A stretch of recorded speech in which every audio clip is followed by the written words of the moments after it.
بسم اللہ الرحمن الرحیم۔ سورہ جہاد اردو ادب کا ایک زرخیز خطہ رہا ہے جس نے بہت سارے نامور شعراء کرام کو جنم دیا۔ اگرچہ علامہ اقبال رحمۃ اللہ علیہ کا تعلق سیالکوٹ سے ہے، مگر ان کی شاعری میں بھی بہار کا رنگ ملتا ہے۔ مجاز لکھنوی بنیادی تعلق لکھنؤ سے ہے، مگر کچھ وقت بہار میں بھی گزارے۔ خطہ سورہ بہار مردم خیز بھی ہے اور غلام پسند بھی۔ 7ویں صدی ہجری سے یہاں اولیاء کرام کا مبارک قدم آیا اور عملی اور علمی دونوں اعتبار سے رشد و ہدایت کی تربیت اشاعت ہوتی رہی۔ بہار کے اولیاء کرام کسی عہد سے صوفیانہ اور عارفانہ خیالات کو تصنیف و تعلیف کی شکل میں پیش کرتے رہے۔ بہار کے صوفیاء کرام فارسی زبان و ادب کے ساتھ ساتھ اردو ادب کی ابتدائی نشو و نما میں سرگرم عمل رہے۔ شمالی ہند میں ایک طرف حضرت بابا فرید الدین گلشگر رحمۃ اللہ علیہ، حضرت ابو علی قلندر فانی فقیر رحمۃ اللہ علیہ اور حضرت امیر قاسم خسرو رحمۃ اللہ علیہ کے فکرے دوہے اہلیہ مشہور ہو رہے تھے، تو اسی عہد میں حضرت مرحوم جہاں شیخ شرف الدین احمدیہ عملی رحمۃ اللہ علیہ کے فکرے فارنامے بھی شرط قبولیت حاصل کر رہے تھے۔ تحقیق و جستجو نے اس حقیقت کو بھی سامنے لایا ہے کہ حضرت مرحوم جہاں شیخ شرف الدین احمدیہ عملی رحمۃ اللہ علیہ کے جانشین حضرت مولانا مظفر برقی رحمۃ اللہ علیہ اور ان کے سجادگان نے بھی اس روشنی کو زیادہ تیز کیا۔ ان کے دورے اپنی قدامت اور اہمیت کے اعتبار سے ناقابل فراموش ہیں۔ اسی طرح بہار کے کئی صوفیاء کرام نے اپنی شعر و شاعری کے ذریعے مریدوں کو بھی صراط مستقیم کی راہ دکھائی۔ شاعری میں بہار کے صوفیاء کرام نے غزل، نظم اور آزاد نظم کے مختلف رنگ میں بھی اپنی قابلیت دکھائی اور یہ شعراء بہاری کلچر اور زبان کا عکس اپنی تخلیقات میں پیش کرتے رہے۔ ریختہ جیسی ویب سائٹ پر بہار سے تعلق رکھنے والے شعراء اور ان کے کلام مل سکتے ہیں۔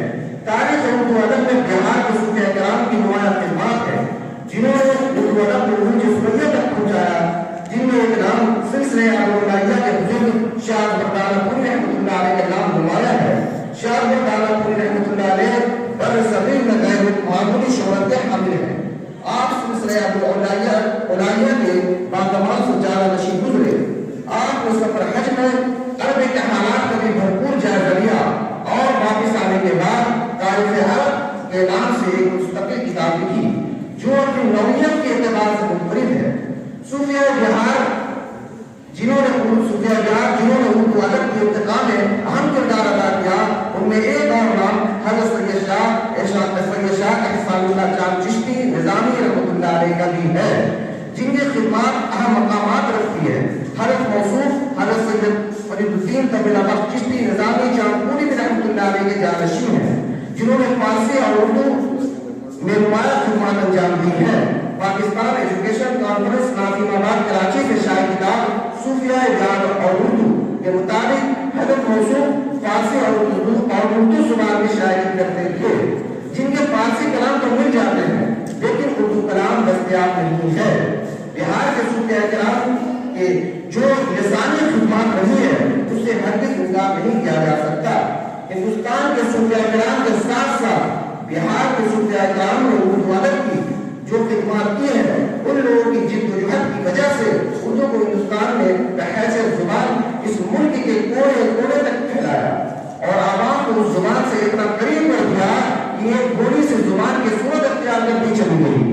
چنانچہ جب مسلم درویش ہندوستان کے ان علاقوں میں پہنچے جہاں کے لوگ اس وقت تک اسلام سے ناواقف تھے اور ان صوفیاء کرام نے اپنی شیریں زبان سے، اچھے اخلاق و کردار سے ان لوگوں کے سامنے اسلام کی دعوت کی، تو تقریباً لوگ اسلام میں داخل ہوتے چلے گئے اور ساتھ ہی ساتھ اردو ادب کی تربیت و اشاعت میں کافی مدد ملی۔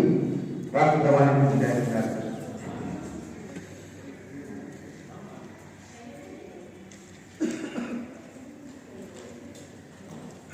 حضرت گرامی، میں نے آپ سے